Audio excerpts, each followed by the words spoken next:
네, 안녕하십니까. 반갑습니다. 아, 날씨가 좋아서 이렇게 많이 오신 겁니까? 예. 지금 주최 측에서 출석률이 높다고 매우 좋아하시는데요. 예, 그래서 보니까 날이 너무 좋죠.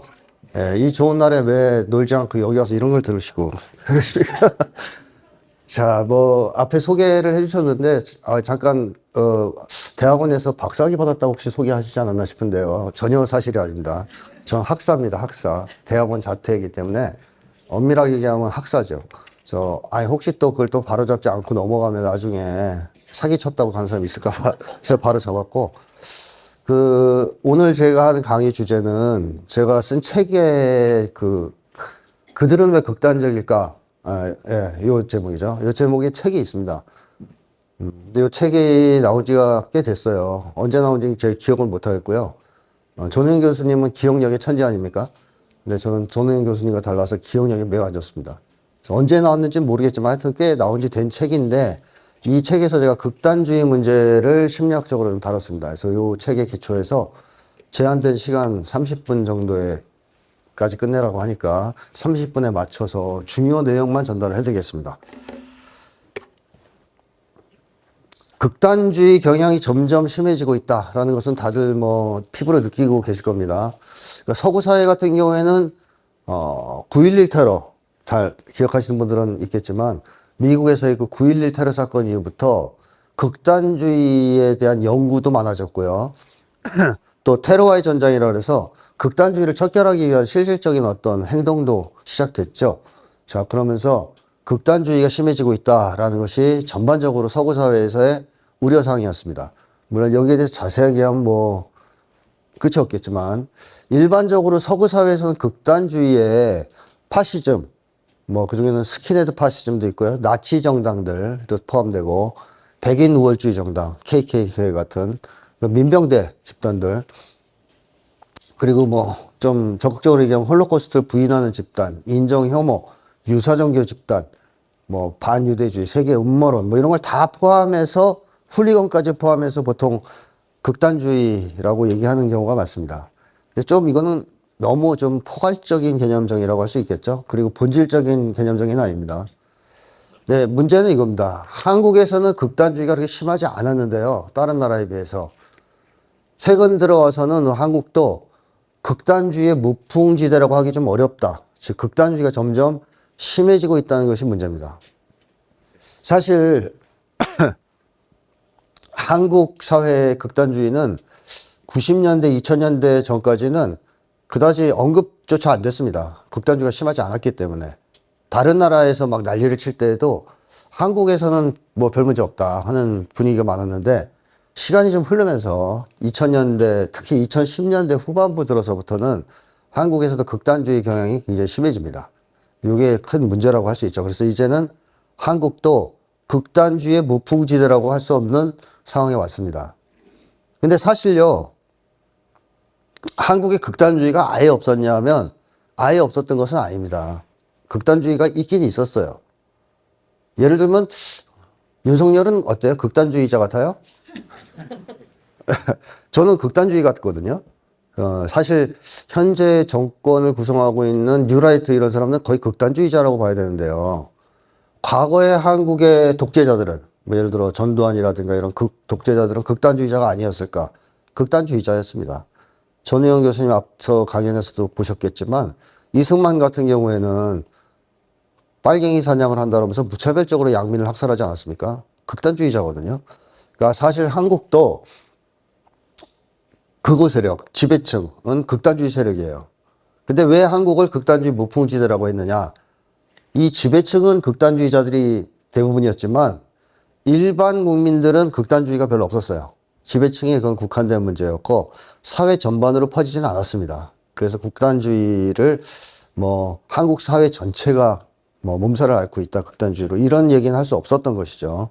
그러나 2010년 넘어서면서부터는 지배층을 넘어서서 퍼집니다. 전 사회로 확산됩니다. 그 대표적인 현상 중에 하나로 꼽혔던 게 바로 일베입니다. 일베 현상.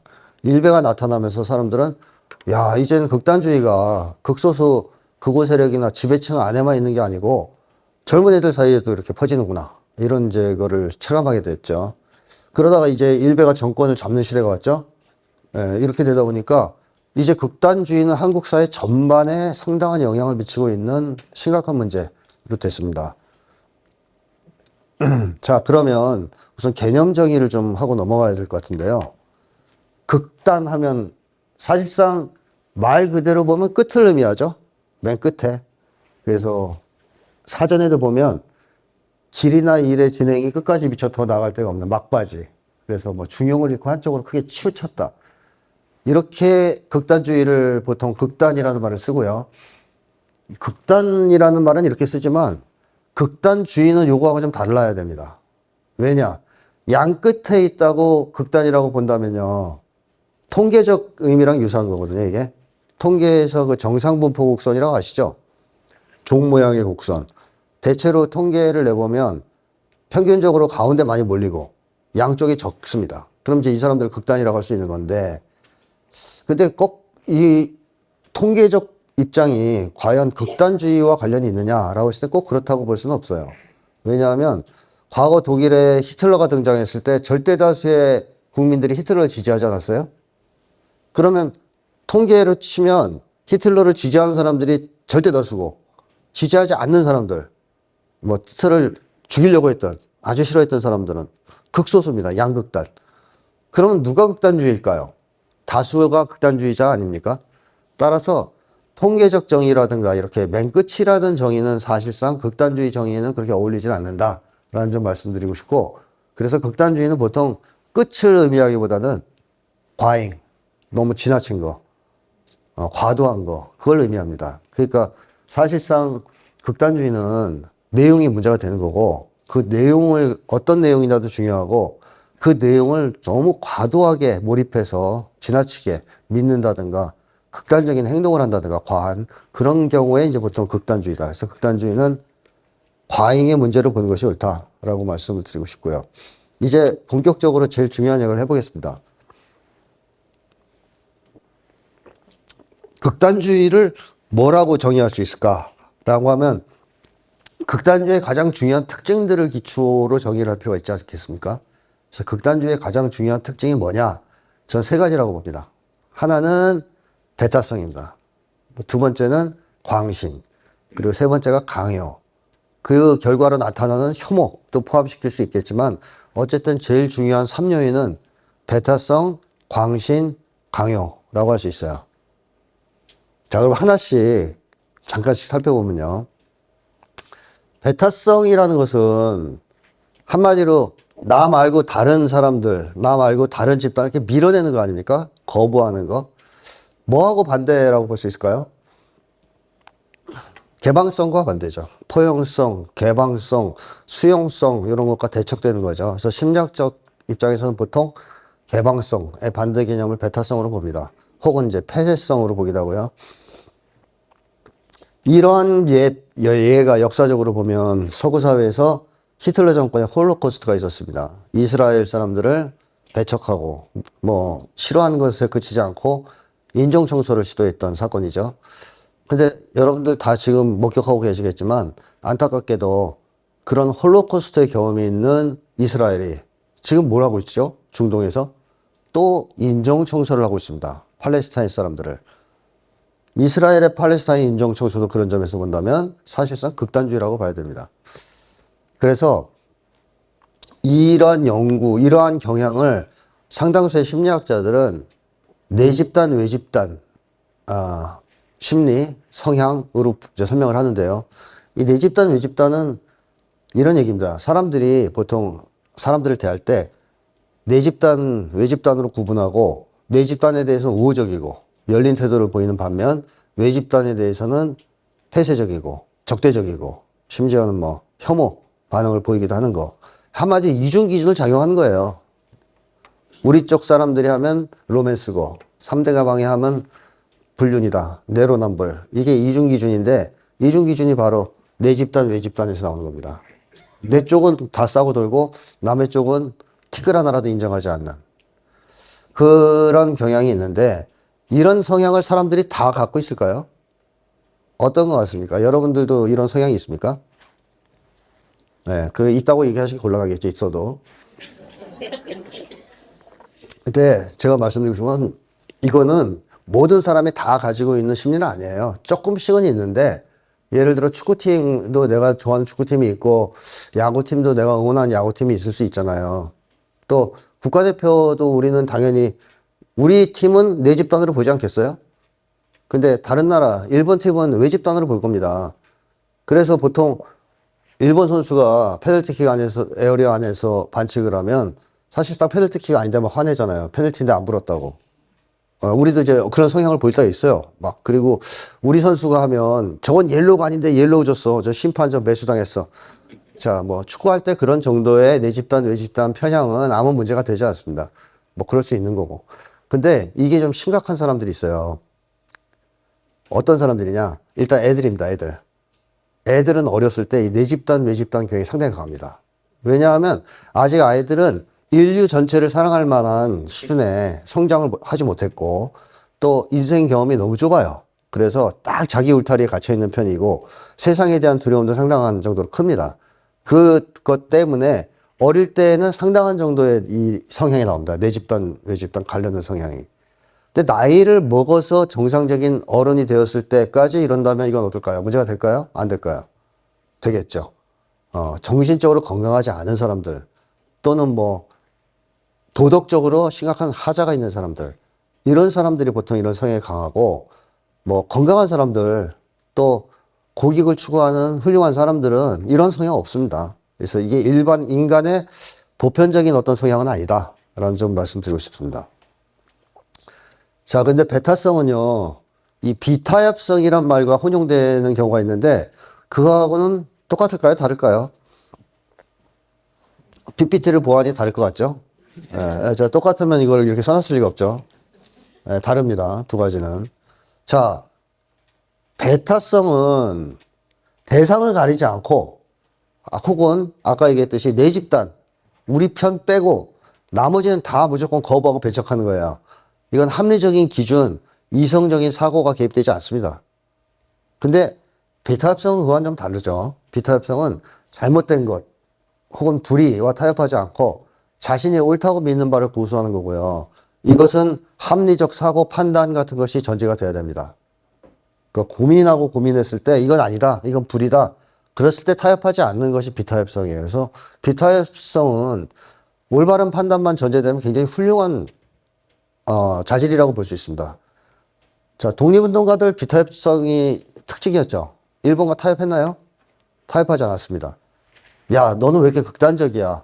좀 타협 좀 하지, 일본이랑. 말이 안 되는 소리죠. 그러니까 비타협성은 옳게 쓰여지면 굉장히 좋은 거고, 베타성은 어떠한 경우에도 좋은 경우가 없습니다. 베타성은. 이건 무조건 나쁜 겁니다. 그래서 이 두 가지는 분명히 다른 것이다. 그래서 우리는, 뭐, 예를 들면, 독재 정권에 저항해서 정말 비타협적으로 싸운다 그러면 그 사람을 칭찬해야지 극단주의자다, 뭐, 극단적이다, 뭐, 이렇게 얘기할 수는 없다는 것이죠. 자, 그 다음에 뭐, 베타성은 폐쇄성과 유사하다. 이렇게 얘기할 수 있겠고요. 왜 이 폐쇄성과 유사하다고 볼 수 있냐 하면, 결국 베타성이 어디에서 시작될 것 같아요? 이 개 중에요. 사람이 와도 반갑게 꼬리치는 개들이 있고요. 또 고양이들 중에서도 사람이 오면 막 쫓아와서 비비는 고양이들이 있어요. 그 반면에 사람만 보면 미친 듯이 짖는 개도 있습니다. 고양이도 막 도망가거나 어흥거리거나 무슨 차이 있을 것 같습니까? 사람들한테 적대적인 개나 고양이들은요, 사람한테 좋은 경험이 없어요, 별로. 안 좋은 경험이 많은 동물들이에요.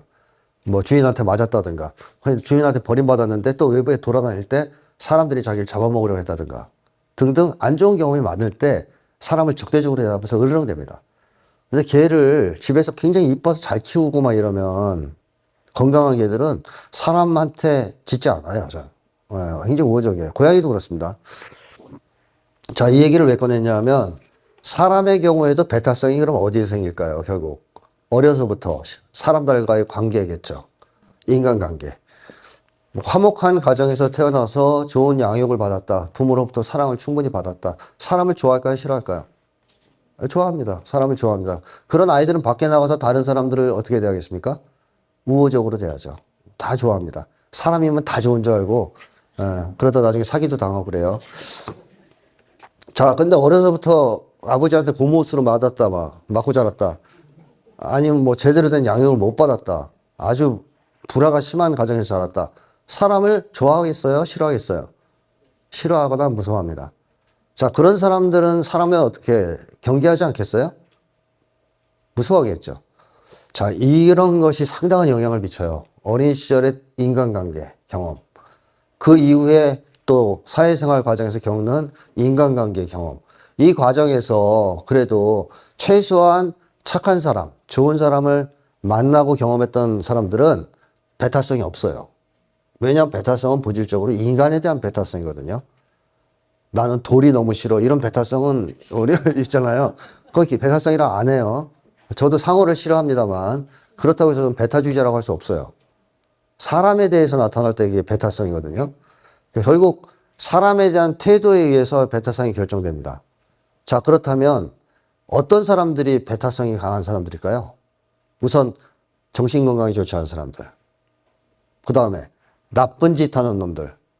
나쁜 짓 하는 사람들은 왜 사람을 두려워할까요? 자, 나쁜 짓을 하면 다른 사람들한테 피해를 주게 되겠죠? 어쨌든 간에. 남의 등을 쳐먹든 뭐 남을 죽이든 나쁜 짓을 했을 때는. 그러면 사람들이 자기를 좋게 대할 거라고 기대할 수 있습니까? 안 되죠. 그래서 나쁜 놈들, 악인들은 배타성이 강합니다. 정신건강 안 좋은 데는 뭐 여러 가지가 있지만 제일 큰 문제는 인간에 대한 두려움, 세상에 대한 두려움이고요. 자, 이런 사람들이 주로 배타주의자가 된다라는 것이고, 이런 것이 극단주의의 주요한 원인으로 작용한다. 이렇게 보면 됩니다. 그래서 사실 사람을 좋아하고 사람을 사랑하는 사람, 절대 배타주의자가 될 수 없어요. 배타주의자는 인간을 싫어하는 사람, 인간을 증오하는 사람, 인간을 혐오하는 사람만이 될 수 있습니다. 그래서 극단주의자는 100% 인간 증오자, 인간 혐오자라고 보시면 틀림없습니다.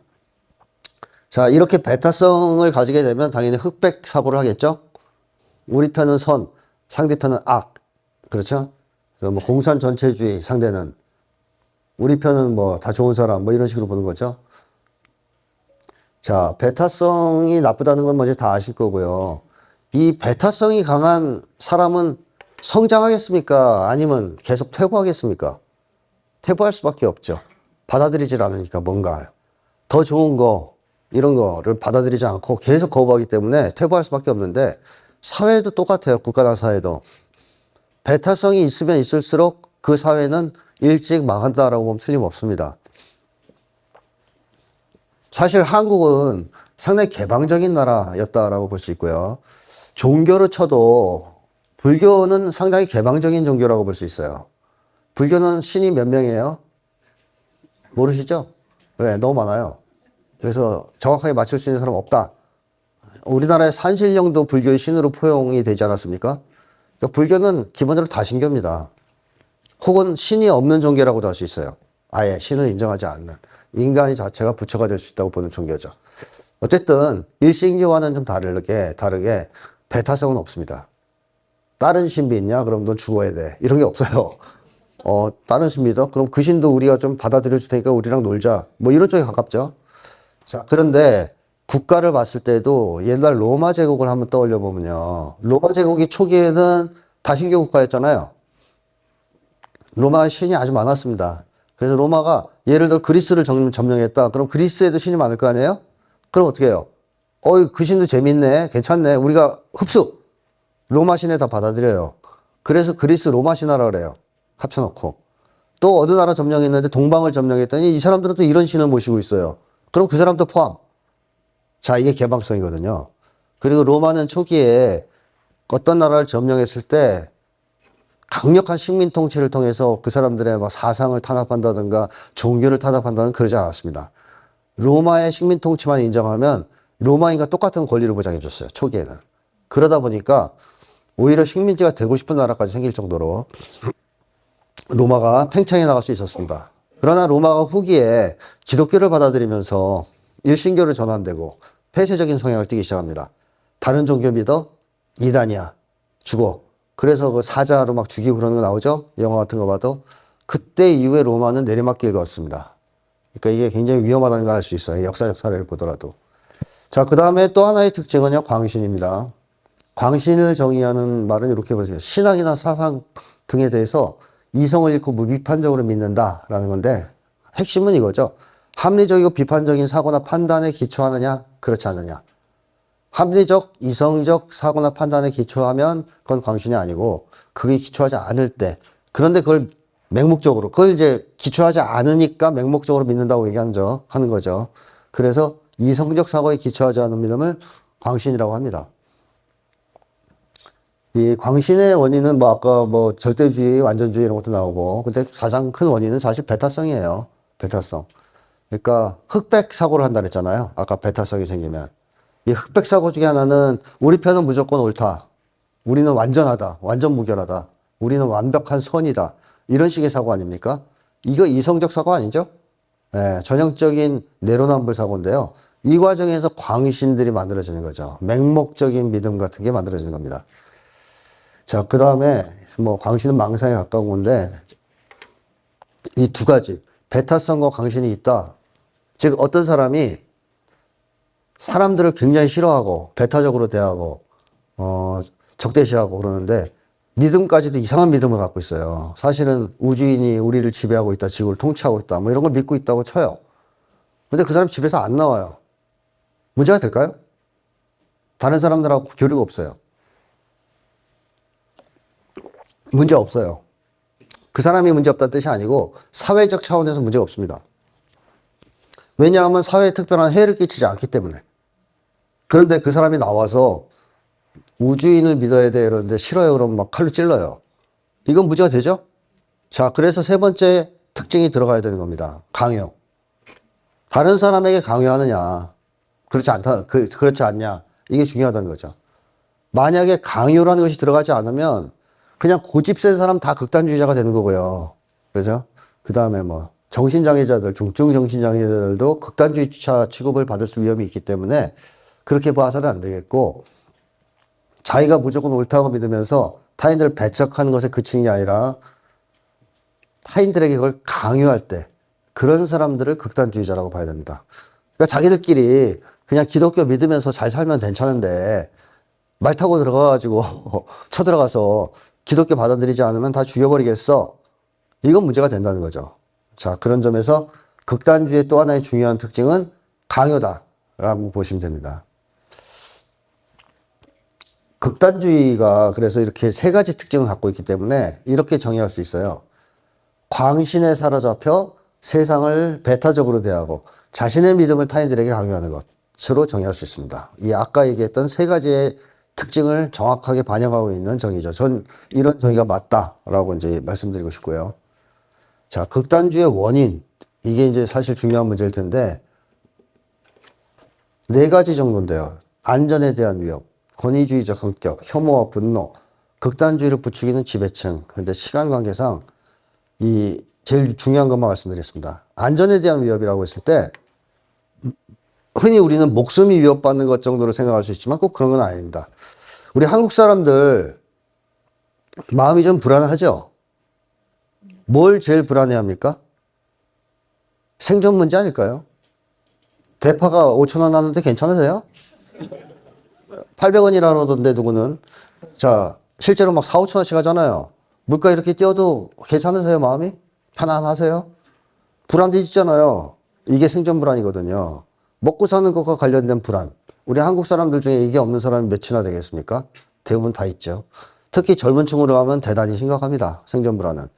경제가 너무 안 좋고 청년 일자리는 없고 뭐 이러다 보니까 젊은이들은 그야말로 절망에 빠져 있지 않습니까?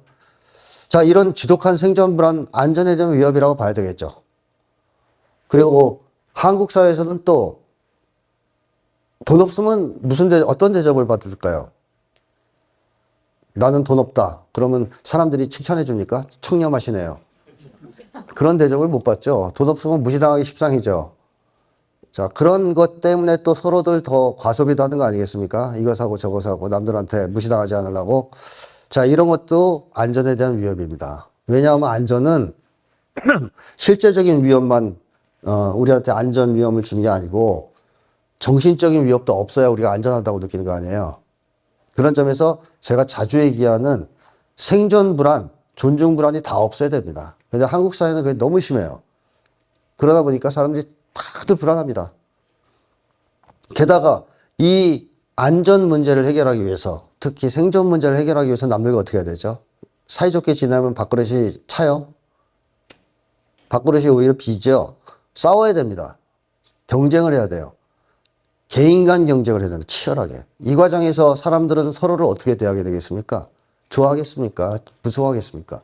무서워하고, 싫어하고, 서로 상처 주고, 그 과정에서 인간에 대한 어떤 증오, 혐오, 이런 심리도 사회적으로 많이 확산되는 거죠. 그래서 뭐니 해도 극단주의 가장 큰 원인은 안전에 대한 위협이라고 볼 수 있어요. 세계적으로 보면 다들 그런 게 있었다고 봅니다. 히틀러도 그랬냐? 히틀러도 그랬어요. 독일이 그 당시에 굉장히 안 좋았잖아요. 1차 세계대전에서 졌죠. 그리고 엄청난 배상금을 두드려 맞아가지고 국가 경제가 거의 파탄 일보 직전이었습니다. 그 상황에서 히틀러가 안전의 위협을 느끼고 있는 독일인들에게 적을 정해줬죠. 너희가 이렇게 힘든 건 누구 때문이다? 유대인 때문이라고 얘기한 거예요. 그 당시에 유대인은 사실상 유럽에서의 경제권을 쥐고 있었고요. 특히 고리대업을 많이 했습니다. 사채. 그래서 사람들이 좀 싫어했어요. 그걸 이용해서 히틀러가 유대인이 너희들을 이렇게 힘들게 만들고 있다라고 하자 사람들이 폭발한 거죠. 또 관동 대지진 때 우리 조선인 학살을 보더라도 일본 사람들이 한국인들을 무서워했을까요? 무서워하지 않았을까요? 무서워했겠죠. 식민지배라고 했으니까. 자기들이 식민지배라고 했으니까 언제 우리한테 칼 들고 덤빌지 모른다. 복수할 수 있다. 라는 두려움이 있잖아요. 이 상황에서 지진이 났을 때 조선인들이 우물에 독을 풀었다. 라고 하면 일본인들이 어때요? 무서우니까. 안전에 대한 위협 때문에 극단주의적 성향을 보였던 거죠. 자, 그래서 안전에 대한 위협이 중요하다. 그다음에 권위주의적 성격은 제가 설명 안 하겠습니다. 이건 윤석열 딱 떠올리시면 돼요. 윤석열이 권위주의적 성격이에요. 그런 사람들이 또 극단주의자가 된다라는 거죠. 그다음 혐오와 분노도 뭐 이제 시간상 생략하고요. 한국에서의 문제점은 이 지배층이 극단주의를 부추기는 성향이 있다는 겁니다. 또 외국도 좀 그런 경향이 있지만 정권에 따라 좀 다른데 한국의 역대 정권들은 특히 극우 보수 세력들은 극단주의를 부추겨온 측면이 많다. 왜냐? 극단주의를 부추기면 집단 간 갈등, 공격, 충돌 이런 게 많이 발생하잖아요. 그럼 쉽게 얘기하면 국민들이 분열되겠죠. 이게 분할 통치에 유리합니다. 사람들을 분할해서 싸우게 만들면 유리하기 때문에 극단주의를 부추기는 측면이 강하다. 그래서 지배층은 사실상 말로는 극단주의를 비판하지만 내심으로는 극단주의 퇴치에 소극적이거나 심지어는 그걸 부추기기도 한다라는 겁니다. 그래서 지배층을 갈아치우는 것도 중요합니다. 극단주의를 해결하려면. 자, 이런 거는 시간이 없으니까 생략하고요. 딱 2분 남았어요. 제가 시간을 엄청 지금 잘 지키려고. 네. 자, 극단주의 예방하려면 어떻게 되겠습니까? 우리가 집에서 다 마음 수양하면 되겠습니까? 안 돼요. 그런 방식은 안 됩니다. 마음 수양만으로 해결할 수 없어요. 한국 사회는 나날이 극단적으로 변해가고 있는데 집에서 마음 다스린다 해도 그게 되겠습니까? 특히 마음 다스리자 그러면 안 할 놈들 많잖아요. 그런 사람도 어떡할 거예요? 자, 그래서 근본적인 해결책을 좀 찾아야 되는데 뭐니 해도 저는 안전한 사회가 돼야 된다. 안전한 사회. 이 사회에 태어나면 먹고 살 걱정 안 하고 국가가 책임져 주고 또 미친 듯이 사람들하고 싸우지 않아도 되는 세상. 돈 좀 못 벌어도 남들한테 무시당하지 않는 세상. 그런 세상이 돼야 되지 않겠습니까? 그래야 사람들은 안전하다고 느끼겠죠. 내가 일단 생존할 수 있겠다. 큰 문제가 없겠다. 또 다른 사람들로부터 무시당할 일이 없고 항상 존중받을 수 있겠다. 이랬을 때에도 극단주의자가 될 사람은 저는 별로 없다고 봅니다. 거의 없다고 봅니다. 이런 경우에. 대부분은 이 문제가 해결되지 않아서 극단주의가 심해지는 겁니다. 그래서 경제가 안 좋을 때 이민자가 들어온다든가 이러면 극단주의가 발생하잖아요. 먹고 살기가 너무 힘든데 외국에서 이주민이 들어오고 그 사람들이 내 일자리를 뺏을 것 같고 요즘 이대남들 취업이 안 돼서 미칠 것 같이 불안한데 여성들은 군대도 안 가고 자기 군대 갔을 동안 취업되는 것 같고 미워하는 거예요. 극단적 성향이 나오는 거예요. 자, 그래서 안전한 사회가 돼야 되겠다. 그 다음에 또 하나는 기층민주주의를 실현해야 된다라는 건데요. 이건 뭐 간단하게 얘기하면 이겁니다. 우리 한국 사람들은 대통령을 갈아치우는 게 싫을까요? 자기 회사 CEO 가르치는 게 쉬워요? 대통령이 더 쉬워요. 차라리. 대통령 우리가 몇 번이나 가르쳤잖아요. 역사적으로. 근데 내가 일하는 회사의 사장을 내가 가르친 적은 있나요? 촛불 들어서? 단 한 번도 그런 적은 없죠. 그것은 왜 그러냐? 거리에 나서서 우리가 대통령을 끌어내리는 것은 가능한 시스템이 만들어졌지만 자기가 다니는 직장, 자기가 속해 있는 공동체, 거기에서 주인으로서의 권리를 행사할 수 있는 시스템은 없습니다. 여전히 1인 지배 체제, 권위주의적. 그가 한국 사회의 현실이에요. 그래서 저는 이걸 바꿔야 된다. 회사도 오너 한 명, 기업주, 뭐 경영자 한 명이 지 마음대로 막 운영하는 회사 안 된다. 그리고 학교도 재단 이사장이나 뭐 한 명이 막 교장 한 명이 휘두르는 거 안 된다. 공동체 성원들이 모두 참가해서 민주적으로 운영해야 된다. 그럴 때 극단주의가 좀 줄어들 수 있다. 세 번째는 국가 공동체를 재건해야 되겠죠. 자, 국가 공동체가 재건되려면 공동의 목표와 이해관계가 있어야 되고요. 또 서로 간에 사랑할 수 있어야 되겠고 단결과 협력이 가능해야 됩니다. 그러려면 인간관계가 어떻게 해야 되겠습니까? 이게 가능하려면 평등해야 되지 않겠습니까? 평등하지 않으면 공동의 목표를 가질 수 없습니다. 과거의 드라마 중에 그런 게 있었어요. 그 미스터 선샤인이라는 드라마가 있는데 여기에 여자 주인공이 독립운동을 합니다. 양반가 출신이죠. 근데 A는 이병헌인데요. 제가 그 주인공 실제 이름밖에 몰라요. 이병헌인데 노비 출신이에요. 그래서 그 여성은 애인한테 당연히 독립운동을 하자고 권유하죠. 그러자 그 남자가 싫다고 합니다. 왜? 왜 이렇게 물어봅니다. 당신이 독립시키고자 하는 그 나라에 나도 설 자리가 있는 거예요? 뭐 그런 류의 얘기를 해요. 자, 이건 무슨 얘기입니까? 이해관계가 일치하지 않는다는 거죠. 공동의 목표가 만들어질 수 없다는 얘기예요. 왜? 불평등 관계니까. 자, 그러면 어떻게 해야 되겠습니까? 노비 해방을 시켜야죠. 노비 해방을 시켜서 평등한 관계를 만들어야 공동의 목표가 나오지 않겠습니까? 자, 이것이 중요하다. 한국 사회는 그러나 지금 대단히 불평등한 사회입니다. 1대 99의 사회뿐만 아니라 개인 간 불평등도 매우 심각한 사회입니다. 그러다 보니까 우리가 공동의 목표와 이해관계를 갖기가 힘들어요. 그래서 이런 것들을 해결해 나가는 적극적인 과정을 통해서 국가 공동체를 재건해야 된다. 이렇게 돼서 사람들이 공동체 속에서 포함돼서 그 속에서 사람들과 사랑하면서 또 서로 위해주면서 살아갈 때 극단주의가 발을 붙이지 못하는 그런 사회가 될 수 있다라고 말씀드리고 싶습니다. 자, 뭐 30분에 압축해서 하려다 보니까 뭐 엄청 짧게 했는데요. 뭐 어쩔 수 없고요. 시간상 맞추려니까. 혹시 제가 한 얘기들 중에서 궁금한 점들이 더 있으시면 책을 한번 보시면 좋을 것 같습니다. 네. 그들은 왜 극단적일까? 책을 보시면 다 나오니까요. 자, 강의 마치겠습니다.